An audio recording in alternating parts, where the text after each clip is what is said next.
Alright, we got this video. Totally wrong facts. You probably. Completely wrong facts that people still believe. I The probably great believe a lot of lie these. of China. If you actually ended up becoming one of the fortunate few people who achieved their childhood goal of becoming an astronaut, you would at some point have the opportunity to go to space. And during that time in space, if you happened to Wait, look don't down tell at me you the can't Earth, see you would it. at some point find the Great Wall of China, right? We all know that the Great Wall of China is visible to the naked eye in space because of its sheer massive size. But what if I told you that wasn't the case at all? And the origins of this folktale actually date back to comic books. Let me explain. There is no doubt that the Great Wall of China is one of the coolest man-made structures on this entire planet. The history, the architecture, the grandeur, it's all insane. And because of that, the Great Wall was a perfect candidate for the perfect lie. And this lie actually dates back as far as 1932. Wait, so During that's this not time, true. Ripley's Believe It or Not, yeah, the people that made the best book at the book fairs, were doing short stories and comic strips. And potentially one of their most iconic comic strips stated that the Great Wall of China was the mightiest work of man, and that it was the only man-made structure that was visible not from space, but from the moon. The comic goes on to state other facts and information about the Great Wall of China, but that first line about the Great Wall being seen from space was not only an unsubstantiated claim, but was also enough to get people hooked, line, and sinker. And from that point People on, read this those. wild How they claim get so, made like, before anybody even went to space was just spread? taken as fact. And well, the myth still persists to this day. Now, I would say it's more or less common sense that you can't see any one specific man-made structure on Earth from the moon, but I can see where it gets a bit dicey when you swap the moon for space. But with the construction of the International Space Station, it has been confirmed by numerous astronauts that the Great Wall of China is not visible to the naked eye from space. Astronauts have Bro, I claimed wanted that to they see the have Great seen Wall the of Great China Wall from of China, space. but it has required magnification. But on top of requiring magnification, they also need to be extremely focused on where they're looking because the Great Wall of China blends into the landscape so well. The brown and gray bricks on the wall don't necessarily contrast super well from the brown trees and dirt. And for that reason, unless you know exactly where to look and you have a bit of magnification, you're not going to see the True. Great Wall of China from space. And you'd have a much better I was bet about to say, looking bro, from a it commercial can't be airplane, that big. assuming you knew where to look and it was clear. Now, to add a bit of insult to injury, astronauts have also claimed that there are other man-made structures that are way easier to spot from space, with those Like Walmart? structures being way less important than the Great Wall of China, specifically airstrips and large stretches of road. And the reason for that is simply because of contrast. The dark black tarmac used to make roads and airstrips is much more visible. And on top of that, these simple structures are typically very straight. And as some of you may know, straight lines do not exist in nature. So Like for those two Minecraft reasons, surface. these simple structures Here's. stand out a lot more than the Great Wall of China. So yeah, the You Great can Wall see of China is singular cool, but it's roads not better. visible from space cool. Which, please. I would say it's safe to assume that most people watching this video are familiar with the hysteria-induced Salem witch trials of 1692. And while the witch trials happened and were crazy, there are a ton of myths and misconceptions surrounding It actually happened in my state.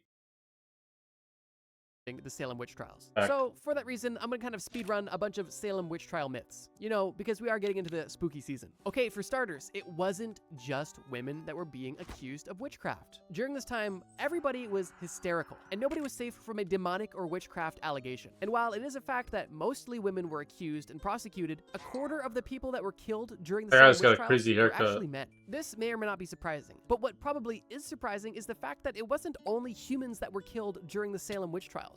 There What? was at least 2 dogs confirmed to be killed because they were accused and found guilty of witchcraft. And in these dogs' Bro, cases how's a dog gonna specifically, be a they were witch? found guilty of being under the influence of witchcraft, which means that it wasn't even their fault, What? but they still died because of it, and that is sad. And speaking of deaths, I think the most common misconception about the Salem witch trials was that witches were burned at the stake. And while it's undeniable that at least 20 people were killed during the Salem witch trials, none of them were burned. I think That's somebody right, was, like, 19 of them crushed one were time. hung, and one of them was crushed to death by Yeah. rocks. Now, if you're saying to yourself, I know for a fact witches were burned at the stake, you're right. But it did not happen in Salem. All of the burnings that happened took place in Europe. And while the Salem witch trials only lasted roughly a year, there was multi-year-long hysteria and witch hunts that took place over in Europe that claimed the lives of thousands. And over there, they Crazy. were burning witches left, right, and center. And I find that a bit interesting. Europe is because crazy, Salem y'all. is now forever bound to the concept of witch hunts and witch trials. Although, compared to the witch trials that took place in Europe, what happened in Salem was really a drop in the bucket. Not to say that it was okay, but I mean, comparably, 20 deaths versus 1,000, you'd think they'd associate the practice with the Europeans. Or at least the Europoopans. Oh my god, that was so dumb.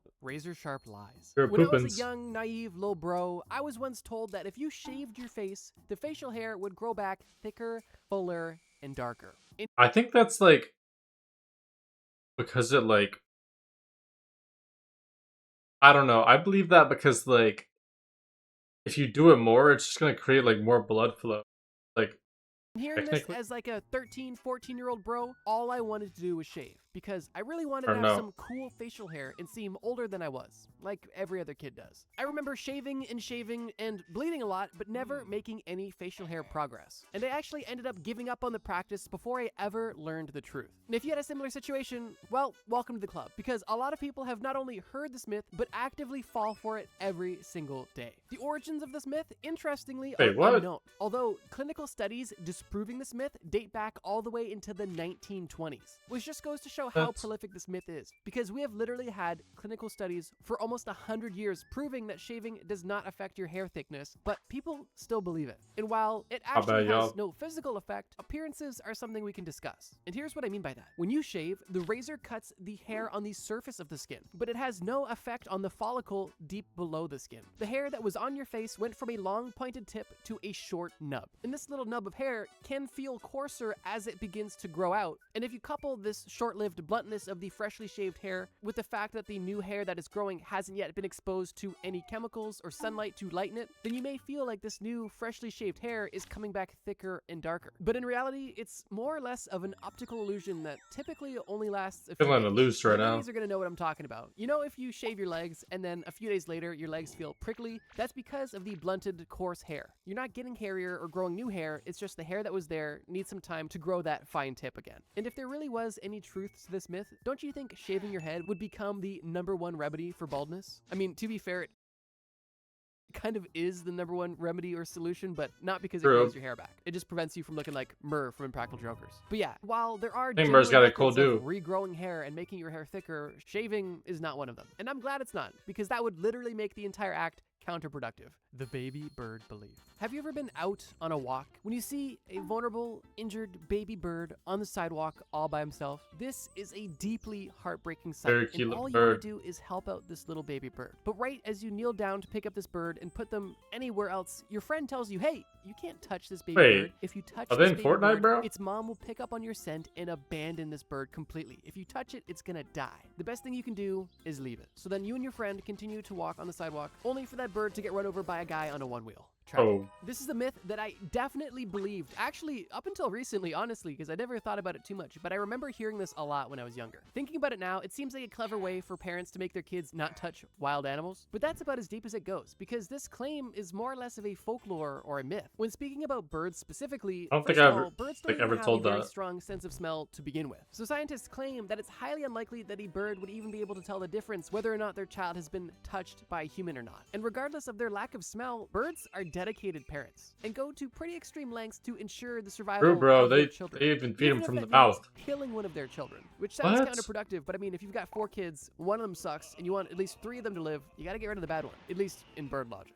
Now, with every myth, there's typically a kernel of truth. Crazy bird The kernel of logic. truth is this. There is specific scenarios where birds will abandon their young, but it's not nearly as simple as, oh, if you touch the baby bird, it's done. What typically causes a bird to abandon its nest is if the bird's nest is simply too hostile to continue to live in. If the nest is consistently That's facts, visited bro. or even threatened by predators on a regular basis, and the bird's babies are still in the egg stage, then the parents may make the tough decision of abandoning the nest to begin a new one in a safer location. Although, if the chicks have been hatched, it's going to take a lot to scare away a parent bird from its nest. Although, every bird is different, and there's definitely a fluctuation on commitment when it comes to If I was bird bird, I'd be parents. The committed general to. consensus is that I'd be birds a that committed live bird. longer I are wouldn't be a typically more deadbeat. picky and sensitive with their young, and potentially more likely to abandon their children. However, birds that live relatively shorter lives typically tend to be more committed to their children. And what's even Huh? more interesting is the fact that this doesn't only apply to birds. There are not many animals that will simply abandon their child because it has been encountered by a human, with one of the notable exceptions being rabbits. Bro, dude, speaking of birds, bro, I would never have a bird as a pet, bro. Those guys live too. Just squawking all the time, bro. Yo, y'all bird lovers, y'all can get all the birds, y'all. Go get all the birds, bro. I don't want any of them birds, bro. Rabbits in general live very high stress lives and can even die from stress if you try to pick one up. Imagine I'm Besides 60 rabbits, still most feeding my animals are bird, not gonna bro. ditch their kids simply because you touched Nah, them. bro, you Now, gotta let with that all dude this being free. said, I feel like it's important to note that you shouldn't be touching baby animals in most cases. You don't know what diseases they have, and they don't know what diseases you have. In most cases, baby animals are not far from their mothers, and even if you don't see them, the birds parents still. are typically watching or not too far away. And if you find yourself in a situation where there is a vulnerable baby animal that is in desperate need of your help, don't neglect it out of fear of it being abandoned. However, if there's a I think baby I would animal that adopt you a see random that's animal, though. safe, although alone, it's best to leave it alone and assume that the parent is nearby, which is often the case. Although, use your discretion and feel free to call your local animal shelter to get more professional advice. The mouthful myth. Have you ever been watching TV and either seen somebody have a seizure or maybe get knocked out in a fight, only for people to run to the rescue and put them on their side and maybe even put something in their mouth to ensure that they do not swallow their tongue? I know I have, and I can't Swallow their pinpoint tongue? exactly where, honestly, but I know for a fact that I've heard that it's not only possible, but a genuine risk that if you become unconscious, whether through sleeping, seizure, or trauma, Bro, that there's nobody's a chance gonna that you could swallow their your tongue. and suffocate. If you've heard or potentially even believed this myth, it honestly kind of makes sense. I mean, your tongue is long, and if you're not actively controlling does it make could sense? potentially go the wrong way. But the truth of the matter is that it is physically impossible to swallow your tongue, meaning that this Yeah, is bro, not it's a genuine stuck risk on your unless your mouth, tongue bro. becomes detached from your body somehow. It is physically Bro, impossible we to sleep all the swallow time, your own bro. tongue, which is a good thing. Now, what's unfortunate is the actual truth of the matter and things that people try to do to prevent tongue swallowing. One of the worst things Tongue that somebody can do swallowing. to prevent somebody from swallowing their tongue is by putting something in the person's mouth. Why If would you someone be faking them? specifically having a seizure has an object inserted into their mouth, it can essentially just become a weapon and causing potentially broken teeth and now a new foreign object being in the mouth of somebody who's unconscious and seizing, which is a genuine danger because this object could be swallowed, which is definitely not good. What actually happens if Yeah, you become definitely not good. incapacitated? Well, unless you're seizing, all of your muscles are going to relax. This includes your tongue. And when your tongue is in a relaxed state, it is possible for your tongue to partially or even completely obscure your breathing. Obviously, this isn't swallowing your tongue, but it is still dangerous. This phenomenon is extremely common, and it is known in most cases as snoring. Sleep apnea specifically is a result of a partial blockage in your airway during your sleep. But in the case of somebody who's currently seizing, their muscles aren't relaxed whatsoever. One of the bigger risks isn't their tongue falling to the back of their throat, it's tongue is just actually flailing the individual about. biting their tongue, and in some cases off. If you thought biting your tongue Bite their accidentally tongue when you off? ate felt bad, imagine unconsciously Gotta putting hurt. all of the force of your jaw onto your tongue for minutes on end. That is a scary thought. But in either of these situations, whether your body is relaxed or tense, it is impossible to swallow your own tongue. Although it Like doesn't mean saying, that you shouldn't bruh, consider it when helping I somebody got who your is nose. unconscious. The best Like, way bruh, to come really on, help bruh. anybody who's Bruh. unconscious is to put them into the recovery position, which can prevent tongue issues and allow somebody to vomit without choking on it as well. Here's a quick True. graphic on how to do the recovery position in case you wanted to know. Honestly, doesn't hurt Them to on know their because it side. literally could save somebody's life. But this video isn't about saving lives. It's about disproving myths. So let's keep going. Dead Another myth. toenail tails. You and the neighbor kid are hanging out. And during this Okay. hangout, you guys get bored. And the neighbor kid says, hey, let me show you something. It's pretty cool. You follow him outside and you guys go on a short walk when you end up in a dark building in a basement. He turns on the Whoa. light in this basement and all you see is doors on a wall. The neighbor kid opens one of these doors and pulls out a tray. And on this tray, disturbingly, is a dead body. You don't even What? believe what you're seeing at first and assume you're in a haunted house. When the neighbor kid confirms your worst nightmare, he says, look at this dead person. You reluctantly take a peek and say, yeah, what about it? When he tells you their hair and nails are still growing. Look. I was here yesterday, and their hair and nails weren't nearly this long. At that point, morbid curiosity takes over, and you take a look at their Who's creating fingernails, these which do myths? look a bit long. But then you ask the neighbor kid, wait, you were here yesterday? And then you both decide to stop disturbing the dead and leave. That story, admittedly, was morbid, but it helps me paint the picture of this next misconception. Seemingly forever now, people have believed that after you die, you still continue to have hair and nail growth for some time after death. And whether or not this is that's something you've freaky. ever heard or believed, the reality is this. No human grows hair or grows their nails after death. Although, True, 'cause your similar to body's the not same thing, there is a bit of an optical illusion at play, and it is a morbid one. At this point, numerous dermatologists have debunked this myth simply by claiming is what you're seeing when you see potential nail growth or hair growth after someone dies isn't the actual growth of the hair or nails at all.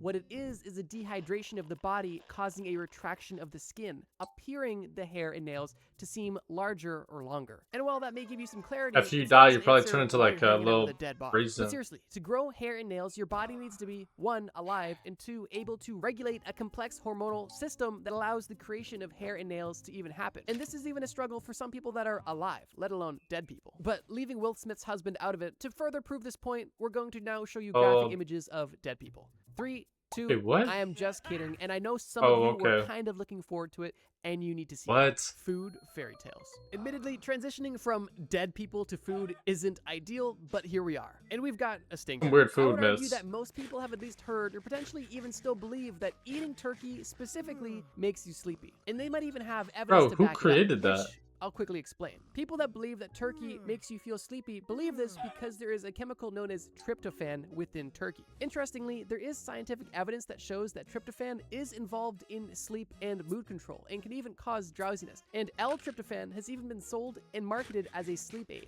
So What, far, bro? it seems like turkey making you sleepy is proven true, right? But here's where things get interesting. Because start while eating turkey? all of this is true, turkey meat is not the only meat that contains tryptophan. For Oh. example, chicken and minced beef also contain nearly the exact same amount Wait, of no tryptophan, wonder I get so roughly 350 tired after milligrams per 150 grams of meat. But besides this, pork and cheese actually have more tryptophan than turkey, which kind of muddies Wait, up and the I equation really like cheese. because nobody talks about eating pork or cheese and then going to bed, or chicken or beef for that matter. It's always turkey. But to make things even more muddy, L-tryptophan supplements are typically recommended on an empty stomach to help maximize absorption.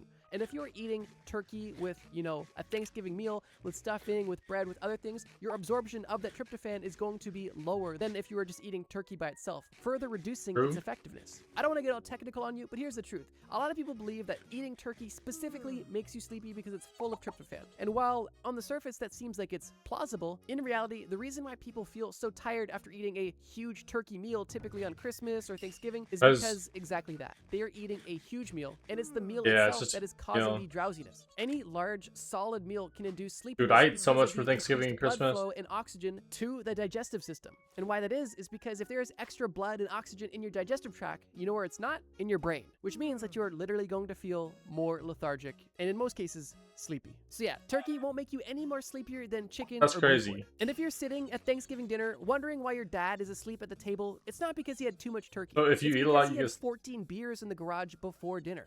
The lazy brain legend. Quickly, if you guys are enjoying this video and would like to see me make another video on completely wrong facts, feel free to leave a like or leave a comment saying part 2. That way I know that you guys really want a follow-up to this video. Facts, Also, bro. if you're part of the 70-something% of people that aren't subscribed, feel free to consider it. Brain.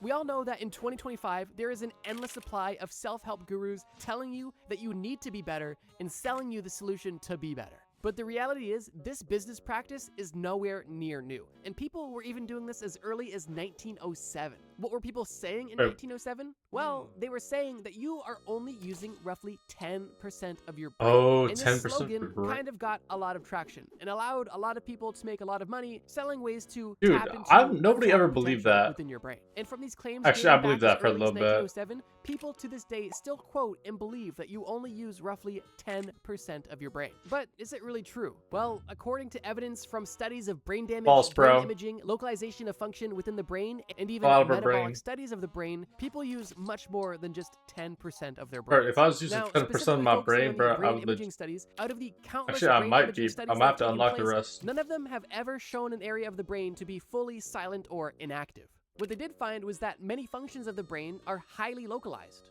with different tasks being allocated to different parts of the brain, which is, I think at this point, relatively common knowledge, at least the left and right hemisphere part, but it obviously goes much deeper than that. But that alone kind of just disproves the entire myth that we only use 10% of our brain. It would make no sense for our Bro, if I most use vital 10% of my organ that brain is right literally now, I consuming would legit most be a of our genius calories, if I had at least 100. compared to other organs, to be so dormant. It makes almost no sense. And I would probably argue that even when you are sleeping, or potentially even unconscious, you are using more than 10% of your brain because of all of the unconscious acts that your body is consistently doing. I would even argue those that your background dad tasks. passed out on the Thanksgiving table has more than 10% brain activity, even if he only has 10% of a normal brain. Regardless, outside of just imaging studies, neuroscientists have even probed individual, localized micro parts of the brain to test the response of single neurons. And even Bro, those tests brains revealed that low-key there was be no looking weird. gaps or inactive areas. Everywhere that they probed in the brain was able to essentially Low-key respond look like to a the big stimuli, booger, but proving that all of the brain was active. And whether or not all of the brain is doing equal quality or efficient work is a different conversation. But the claim of 90% of the brain being unused is completely untrue. yeah, it's that At one least from a Lucy movie biological standpoint. where they There like may be a unlocked separate her argument brain. specifically about this conscious versus subconscious mind, but even still, your subconscious mind is active. It's not dormant. It's just not